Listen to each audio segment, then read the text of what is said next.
Welcome to Scuba Bob's Ocean Quest, an underwater adventure promoting conservation and the enhancement of waterways around the world. Scuba Bob has over 35 years experience in this liquid world and over 7,000 dives. He is passionate about educating our audience on the marine crisis our planet is in. We lose over 30 species of life each day to extinction. Come with us as we join with others on new expeditions as we bring the inner space into the living rooms of our audiences. Our goal is to replace ignorance with knowledge and greed with compassion. The oceans provide 75% of our oxygen and controls our weathers and provide us with valuable pharmaceuticals. The marine life provides millions with food and nourishment around the world. 50% of the world's population lives in or near the oceans. It is our hope that by taking the camera lens underwater, we can help our audiences love these mysterious animals. So please come with us as we expose you to the awesome beauty, mysteries, and adventures the oceans have to offer. In today's episode, we will be exploring Vortex Springs. Vortex Springs is 90 miles east of Pensacola, Florida, in a town called Ponce de Leon, Florida. This drive took 10 hours from Houston, Texas. Welcome to Vortex Springs. We made it. This is a place to check in, rent and buy equipment, and get supplies. The dive shop was ready for us, friendly, and had all the recommendations and equipment we needed. Vortex is a round sinkhole that is 69 degrees year-round with great visibility. The dive shop and fill station is within walking distance from the spring. The now familiar red and white dive flag was invented in the early 1950s by Denzel James Dockery from Michigan. In the course of his work, Dockery found that there was a need for a warning flag to keep boaters at a safe distance.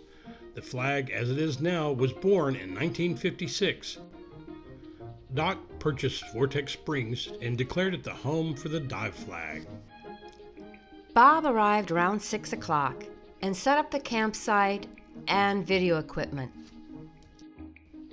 The next morning, we woke to a beautiful day, set our gear, and headed to the docks.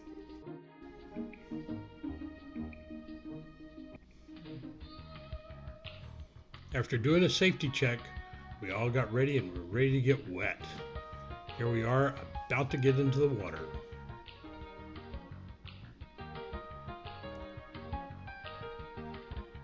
And here we go. Splash. One diver in, and now it's my turn. Water temperature was 68 degrees, and I love my 5mm suit. Glenford said he was glad he had a 5mm suit along with a 5mm hooded vest. The divers enjoyed the great visibility and looked forward to a great day of diving. This was one of the first dives following Glenford's open water checkout. He settled on the bottom and looked like a pro. He had a little problem with the dive light, but later it worked fine.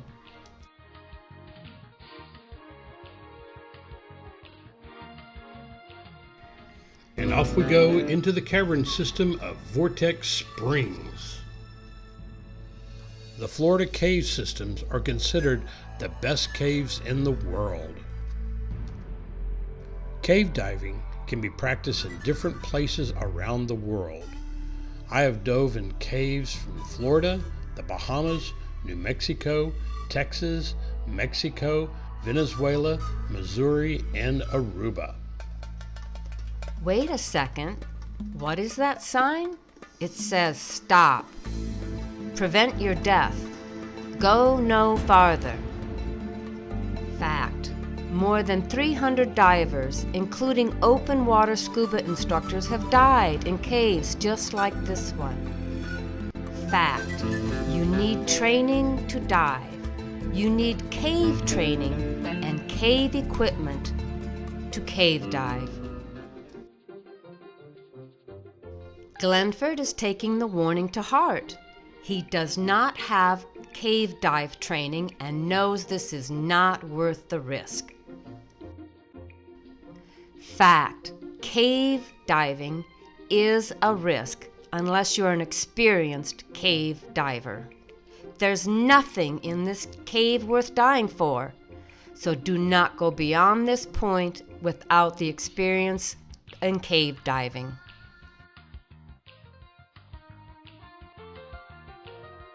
This is a common perch found in the freshwater springs in and around Florida. They are considered a small game fish and like to steal your bait. By the way, they are cousins to the piranha. I guess we need to be more respectful to the perch family. This larger fish is called a carp. It is a bottom feeder. In some parts of the world, they are considered a game fish. They're an oily fish and have a taste like a salmon. This is a cool feature of Vortex Springs. It's an underwater air chamber that allows divers to surface into and talk. This is a cool feature and is interesting activity to enjoy while at Vortex. While you talk, the sound echoes and amplifies. If you're a loud talker, please use your library voice. Otherwise, it will echo and be too loud.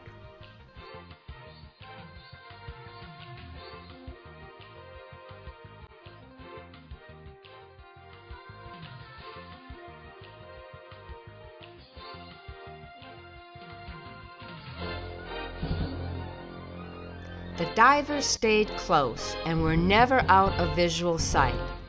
Good job!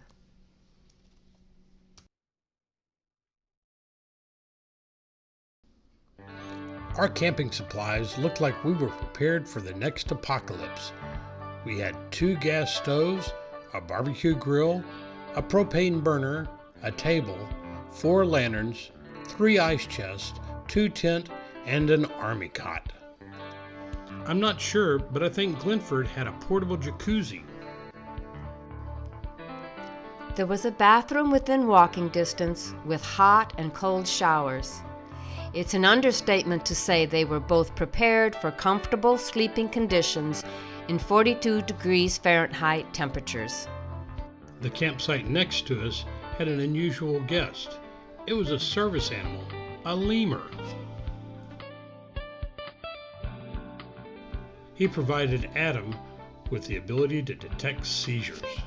Well, hello, Buddha. How's it going? Let's see. Is your name Buddha? You're from Houston, right? Yeah. Did a lot Scuba of work in Houston. Huh? Did a lot of work in Houston. Okay. I can load up a video of him on the Houston News with the lemur. Yeah, Well, cool. I was on the Houston News. Really? What were you doing? I was bar hopping. Okay. Just look up They caught him downtown. bar, lemur in a bar in Houston. And Lemur in a bar. Well, how long have you had him? since he was 2.5 weeks old, he'll be 8 in April. Oh, wow. Wow. How cool. Are they smart? Oh yeah. Oh yeah. Can detect a seizure, what, 5 minutes faster than a dog? Okay, it's time to get back to diving. If you notice, this diver has 2 tanks on his back. This allows him to stay down longer, and in some cases, cave divers bring 4 tanks with them. In cave diving, running out of air is not an option.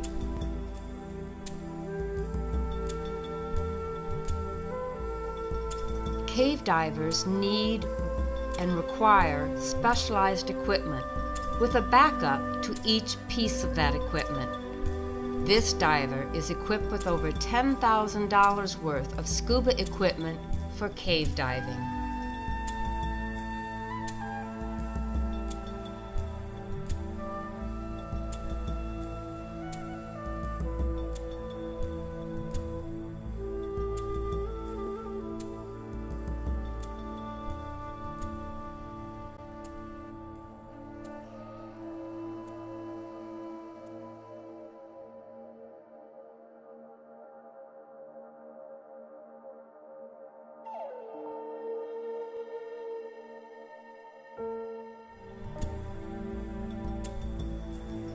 Glenford's scuba gear looks much more simple compared to the cave diver.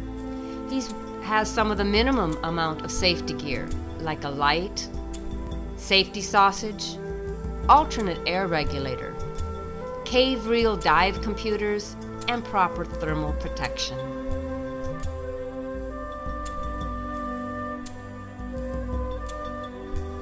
It looks like this perch is making sure that he has the right gear on.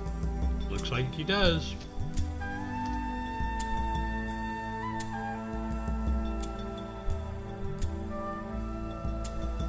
As you can see, the cave diver's light is much brighter than ordinary dive lights.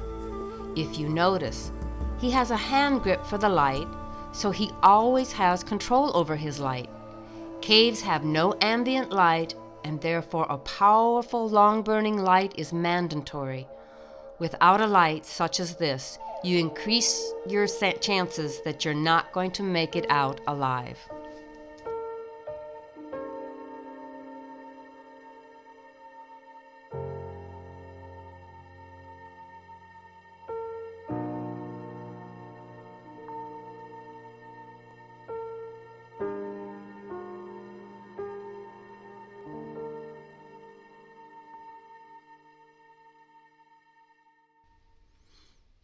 Even with the ambient light, Glenford is having difficulty on his directions. I can imagine what would happen in the cave without a light.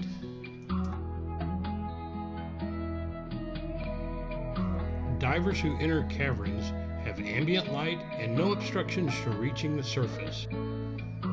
Cave divers go in places with no ambient light and do not have direct access to the surface.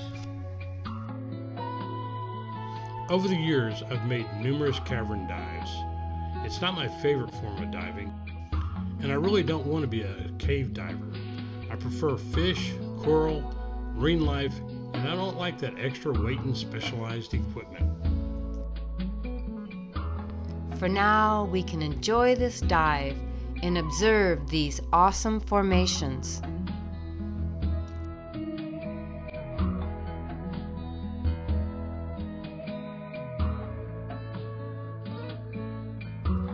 As we look up, we see the air pockets and how they look like mirrors on the ceiling.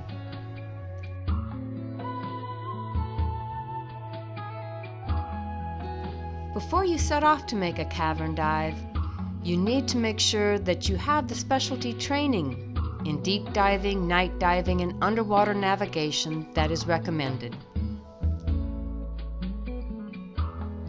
While on this dive, Glenford was able to complete his night dive and his deeper than 30-foot open water dive certifications. We discussed this prior to each dive. Overall, he seemed to do very well.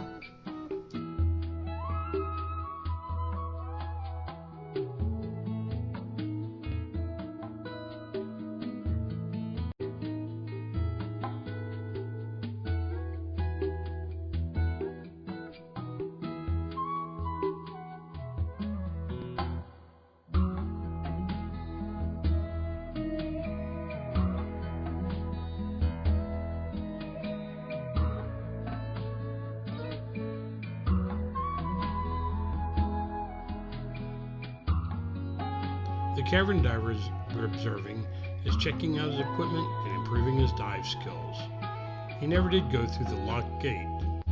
It seems though he was making sure he had control over his equipment.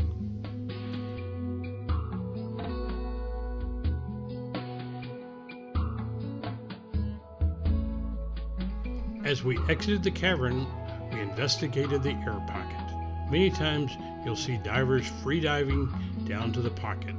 They need to remember that they need to exhale before going up because they're breathing pressurized air and can experience a lung expansion injury.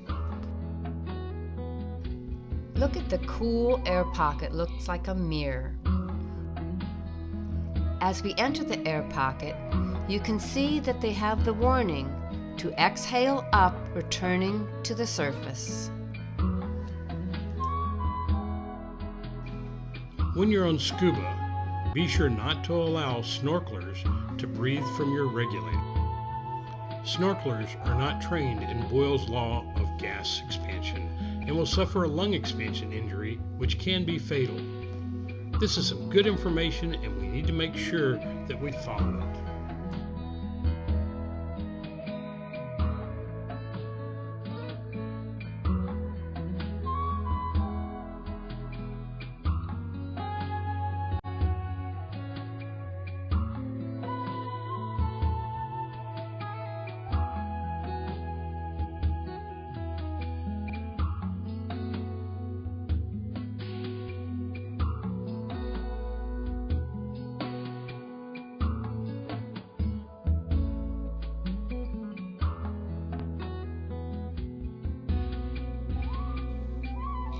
This is a plaque for Air Force pilot Captain George Kidd, who died in 1969 in the Vietnam War, and he served as a firefighter in Charlotte County, Florida.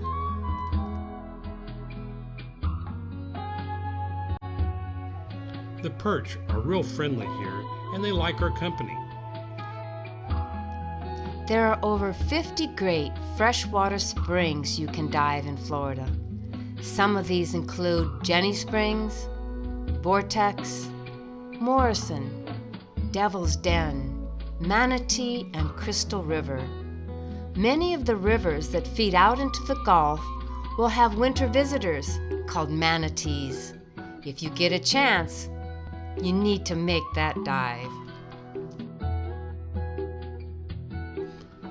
Because the marine life on this dive was limited to perch, and more perch, with a few bass and carp here and there, we thought it might be interesting to pay attention to these small creatures called freshwater snails. Snails and mussels are the only mollusks that live not only in the saltwater sea, but also in the freshwaters on the continents, rivers, creeks, ponds, and lakes. There are over 55,000 mollusks or snail species known to science. The snails at the Vortex have gills, but many freshwater snails do not breathe using gills. Their gills are reduced, instead leaving to the snail the thin wall of the mantly cavity to assimilate oxygen through. This organ is called the snail's lung. So this type of snail is also referred to as pulmonate or lung snails. Those lung-breathing snails make the largest part of known gastropod species. Before we surface for our third dive, we found two divers who are training to become cave divers. As you can see, they do not have their mask on, and they're using their hands to determine where they are. A dive reel is used to help guide them in and out of the cave. Cave diving is underwater diving in water-filled caves. It may be seen as an extreme sport. Cave diving is generally considered to be a type of technical diving due to the lack of a free surface during large parts of the dive, and often involves decompression. Despite these risks, water-filled caves attract scuba divers, cavers, and speleologists due to their often unexplored nature, and present divers with a technical diving challenge. Underwater caves have a wide range of physical features and can contain animal life not found any other place in the world.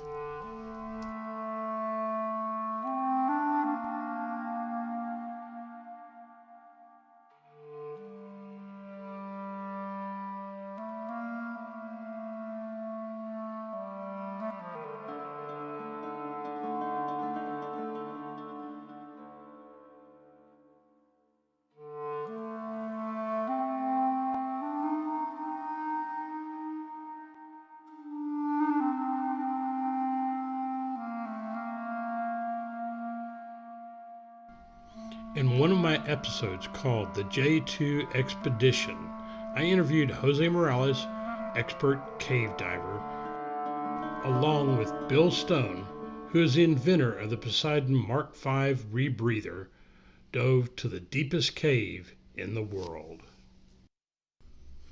The expedition was 2 years in planning and took 2 months to complete. Jose and Bill spent over 2 weeks in the cave, which was over 1.5 miles deep and 5 miles long.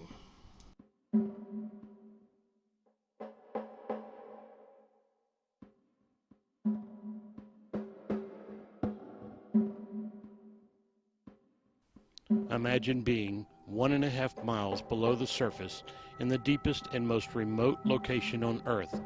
Suddenly, you find that an underwater avalanche has covered you with rocks, boulders, and mud. Your mind is racing, and you struggle to escape and make your return to the surface, which is over 1.5 miles above you. Before I went through the sand dune, I barely put my fin on top of it, and I was looking down at this raging avalanche of stuff going down, knowing that I had to go through that same place, and now that line is buried in such a way that there is a complete wall that I cannot see, but I can feel in front of me. And I have read about how people have died just in that same situation. Thanks to his training, experience, and calm nature, he was able to make his way back to Bill and exit the cave, which took 2 weeks. Basic cavern diver certification takes 2 weeks. The cave diver certification takes between 4 to 8 weeks. Upon completion of the training comes many cave dives to ensure you acquire the proper amount of experience to be considered a safe cave diver. Jose has hundreds of cave dives and is considered to be one of the best cave divers in the world. Prior to our interview, he was delayed because he had to make an emergency cave dive in Puerto Rico to save some 17 people who were stuck in an underwater cave. Please do not enter a cave without proper training, equipment, and experience.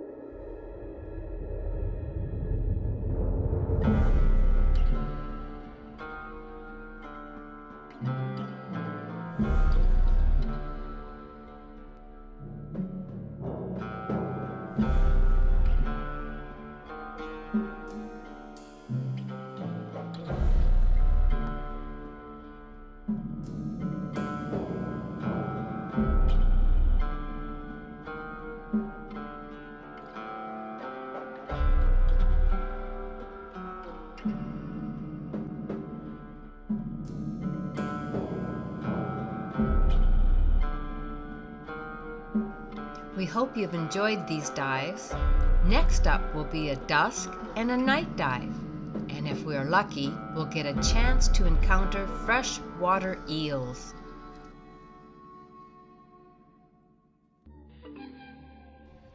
Now's the favorite part of my dive, freshwater eels. The sun is setting and we're now making our dusk dive at 60 feet underwater. Following the dusk dive, we'll be making a night dive when the eels come out to play. This is the American eel, which is a fish found on the eastern coast of North America. The American eel has a slender snake-like body that is covered with a mucus layer, which makes the eel appear to be naked and slimy despite the presence of minute scales. A long dorsal fin runs from the middle of the back and is continuous with a similar ventral fin. Pelvic fins are absent, and relatively small pectoral fin can be found near the midline, followed by the head and the gill covers. Unfortunately, new divers are prone to be afraid of marine life like the shark, eel, crab, and rays. The truth is, very few people are harmed by marine life while diving. So don't be afraid, just show respect. The eel lives in freshwater and estuaries, and only leaves these habitats to enter the Atlantic Ocean to start its spawning migration to the Sargasso Sea. Spawning takes place far offshore where their eggs hatch.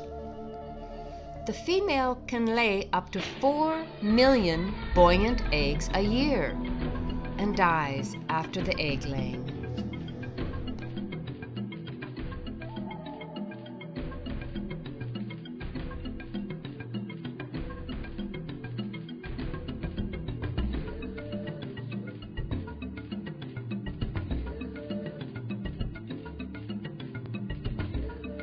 It looks like we're having to chase the eel to see where he's going. Looks like we are out of luck now. The eel has changed directions and is starting to chase Scuba Bob. I wonder what kind of food they like to eat. American eels are nocturnal, which means most of their feeding occurs at night. They have a keen sense of smell and depend on the scent of the food. Their prey includes fish, mollusks, bivalves, crustaceans, insect larvae, surface-dwelling insects, worms, frogs, and plants.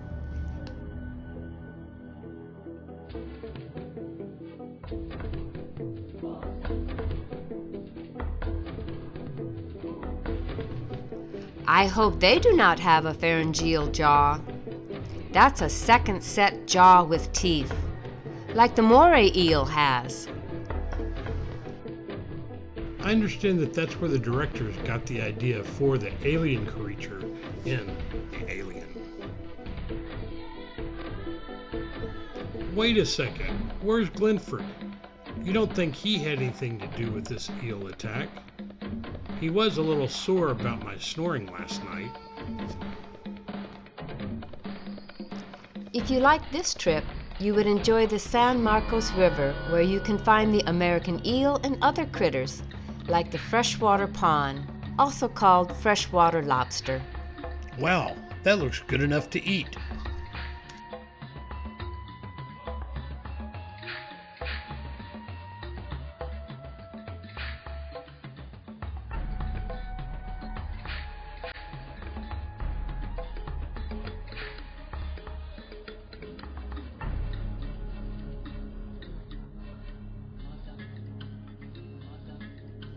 Remember to keep it safe, keep her clean, and keep it smart when you dive.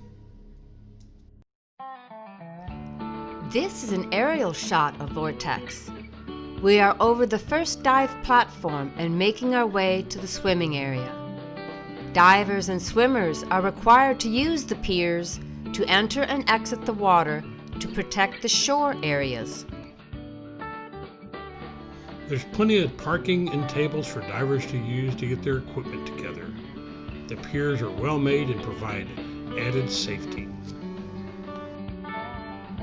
We hope you've enjoyed this diving adventure at Vortex Springs at Ponce de Leon, Florida, and you have learned a little bit more to help you become an informed member of planet Earth.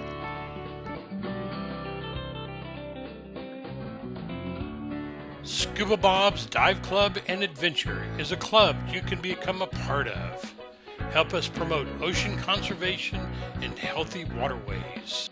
Discover new sea life and be a part of these exciting expeditions. Help in the production of these videos as we distribute them to the schools and classrooms of the world. Interviewing Sylvia Earle, she agreed with me that conservation has to start with children. To get involved, give us a call or send us an email. The white dolphin went into extinction in 2006 due to man's ignorance and greed. It is our hope that you will see the importance for ocean conservation.